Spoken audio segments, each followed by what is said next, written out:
ഇരുന്ന് കഥ നറേറ്റ് ചെയ്യാൻ വളരെ കോൺഫിഡൻ്റ് ആയിട്ടുള്ള എൻ്റെ ടീമിലെ പ്രധാനിയാണ് ഞാൻ എന്താണ് എനിക്ക് ഈ മനുഷ്യൻ്റെ മുന്നിൽ കഥ പറയാൻ പറ്റുമെന്ന് തോന്നുന്നില്ല. കാരണം ഒന്നാമനെ നമുക്ക് കിട്ടുന്നൊരു അവസരമാണ്.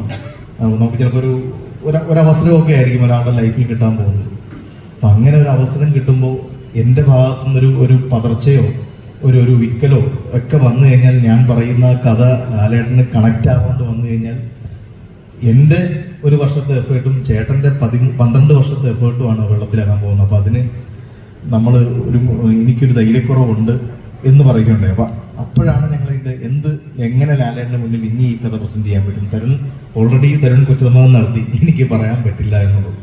അപ്പം അങ്ങനെ പറഞ്ഞപ്പോഴാണ് നമ്മളിൽ നിന്ന് മൺമറന്നു പോയ സച്ചി എന്ന് പറഞ്ഞ സംവിധായകൻ അയ്യപ്പനും കോശിയും എന്ന് പറയുന്നതിന് ശബ്ദരേഖ പോലെ, അതായത് ഒരു സച്ചിയേട്ടൻ തന്നെ പറഞ്ഞ് വായിച്ച് റെക്കോർഡ് ചെയ്ത് അതാണ് ടെക്നീഷ്യന്റെ മുന്നിലും ആർട്ടിസ്റ്റുകളുടെ മുന്നിലും ഒരു സച്ചിയേട്ടൻ കൊടുത്തിരുന്നത് എന്നിങ്ങനെ ഞാൻ കേട്ടിട്ടുണ്ടായി. അപ്പൊ അത് തന്നെ എന്തെന്നും പറഞ്ഞിങ്ങനെ സച്ചി എങ്ങനെ ചെയ്തിട്ടുണ്ട്, നമുക്ക് അങ്ങനെ